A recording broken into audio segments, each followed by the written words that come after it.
E o Glenn Greenwald visitou Lula 9 dias depois de receber as mensagens roubadas da Lava Jato. O jornal O Globo publicou hoje uma espécie de cronologia do hackeamento que mostra uma possível intenção de beneficiar o presidiário. Lembra o jornalista Merval Pereira que o hacker Walter Delgatti Neto diz que procurou Manuela Dávila no Dia das Mães, 12 de maio. No mesmo dia, Glenn Greenwald entrou em contato com ele pelo Telegram. 9 dias depois, a 26 de maio, Glenn Greenwald esteve visitando Lula na sede da Polícia Federal em Curitiba para fazer uma entrevista com ele que havia sido autorizada pela Justiça no início do ano. Afirma o colunista. É certo, portanto, que Greenwald já tinha o material quando conversou com Lula na cadeia. Nesse ponto, vale lembrar um trecho da entrevista de Lula ao Americano. Solta aí, Celso. Eu vou te fazer uma sugestão. Uma denúncia que você pode ajudar a investigar. Não faz muito tempo, nós fomos sabedores de notícias de que houve acordo feito no Departamento de Justiça nos Estados Unidos, em que o Dallagnol estava pegando para o Ministério Público, para a Operação Lava Jato, 2,5 bilhões de reais. Está formando uma quadrilha. Tá bom, quero te prometer que estamos já trabalhando com essas questões, investigando. Muito bem, no dia 9 de junho, 9 dias depois da entrevista, o Intercept começou a divulgar as conversas hackeadas. Merval Pereira afirma que entre o primeiro dia em que o hacker fez contato com Glenn Greenwald e a publicação, passaram-se exatos 29 dias ou 4 semanas. Glenn Greenwald, ao publicar os diálogos, declarou: "Ficamos muitas semanas planejando como proteger a nós e nossa fonte contra os riscos físicos, riscos legais, riscos políticos, riscos que vão tentar sujar a nossa reputação." No fim do mês de abril, no dia 27, uma entrevista com Lula foi publicada pela Folha e o El País. E, como se fosse premonitório, o ex-presidente presidiário garantiu ter, aspas, obsessão de desmascarar o Moro, de desmascarar o Dallagnol e a sua turma, fecho aspas. Então tá aí, Augusto Nunes, uma cronologia que coloca essa recepção do material roubado ali muito próxima da visita e da entrevista com o Lula, na qual o Glenn Greenwald também falou em apurações que estaria fazendo. Então, cada vez mais isso vai ganhando uma conotação de interesse político. O PT, sobretudo o seu chefão, não poderia, nem o PT, nem o partido, nem o chefe poderiam estar fora dessa, claro. Nessa entrevista há um trecho também que me chamou a atenção, em que o Lula diz alguma coisa parecida com esse: olha, precisa investigar o que esses caras fizeram, precisa investigar as ligações entre eles. Ele sabia que o Greenwald tinha algum material, esse material, porque já estava no meio disso aí a candidata a vice, né, ou suplente de candidata a vice de presidiário, como lembrou o Felipe.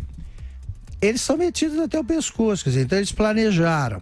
Ele foi lá para consolar o Deus da seita, o Greenwald, e para dizer que teria uma boa notícia, que seriam más notícias para a Lava Jato. Essa novela está chegando ao fim e o Lula, como lembramos ontem, está se conformando aí com mais algum tempo de cadeia, merecidíssima.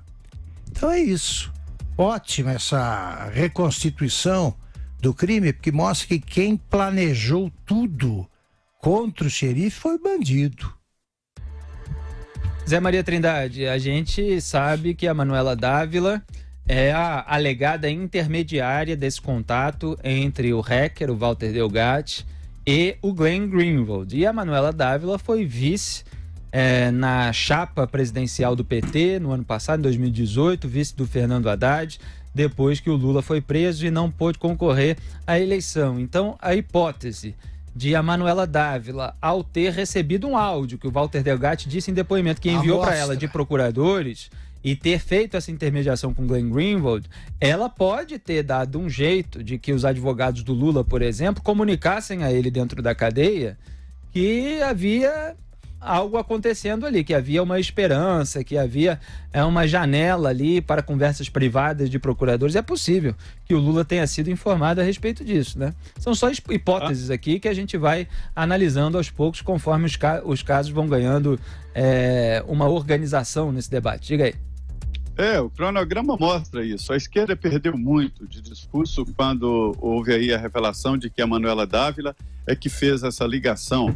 Agora, pode ser também que essa ligação tenha sido feita exatamente para despistar, porque os autores deste crime, né, desses vários crimes, que não é só um crime, né, esses autores, eles não dizem quem pagou e não dizem quem pediu e ficam em silêncio.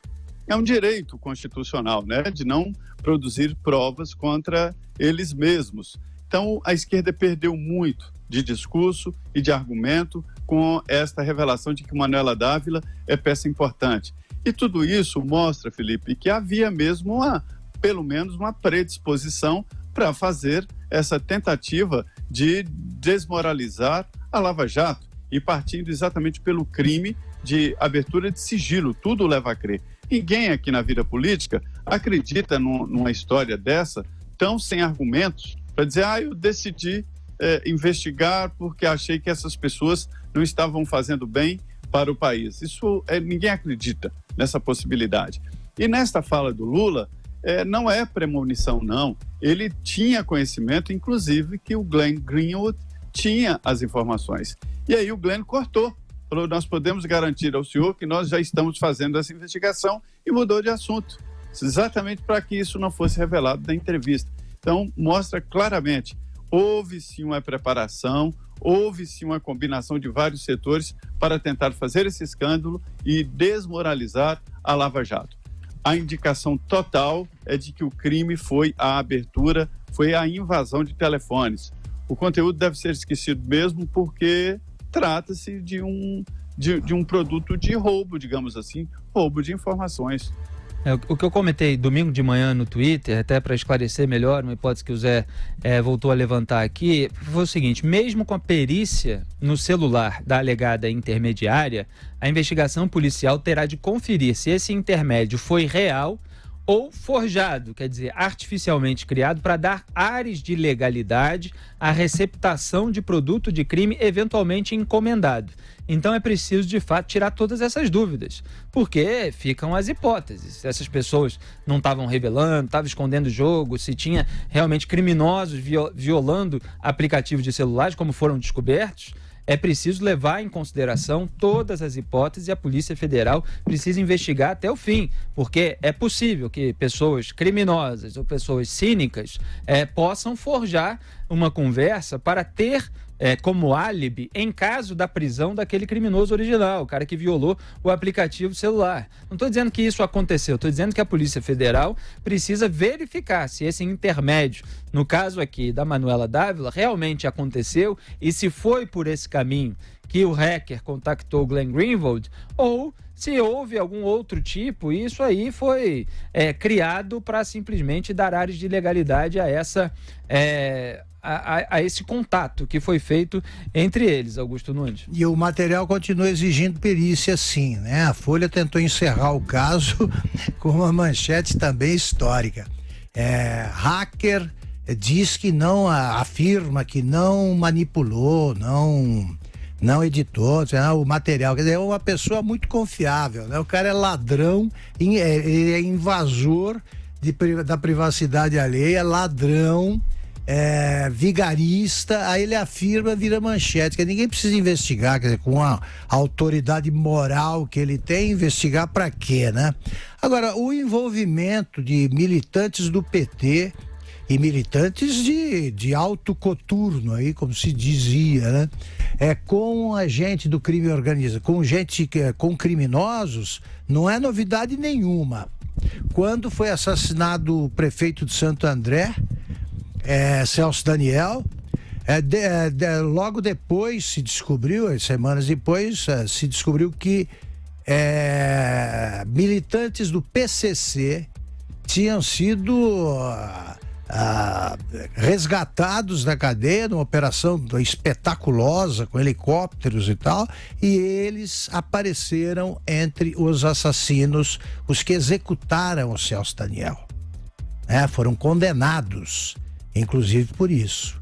Então isso aí é antigo, o PT tá ali eles também, muitos criminosos do PT se fantasiam de políticos e os outros são apenas criminosos, mas eles agem na mesma fronteira. E é bom lembrar que esse hacker, como a gente descreveu também aqui no dia que foi divulgado o depoimento dele, ele foi tendo acesso à agenda telefônica de várias pessoas cujo celular ele ia invadindo. Então ficou uma grande pergunta no ar de se ele conseguiu ter acesso à agenda de telefone de tanta gente, se ele conseguiu ter todos os contatos, por que ele precisava da Manuela Dávila para contactar o Glenn Greenwald, cujo site também tem seção para você entrar em contato. Então fica essa dúvida, é possível que tenha sido ela? É possível, mas também precisa ser avaliada outra hipótese e é preciso que haja outros elementos de prova para corroborarem a narrativa a ser feita pela Polícia Federal, narrativa aqui no bom sentido, narrativa dos fatos, para que tudo fique realmente esclarecido e não reste a menor dúvida.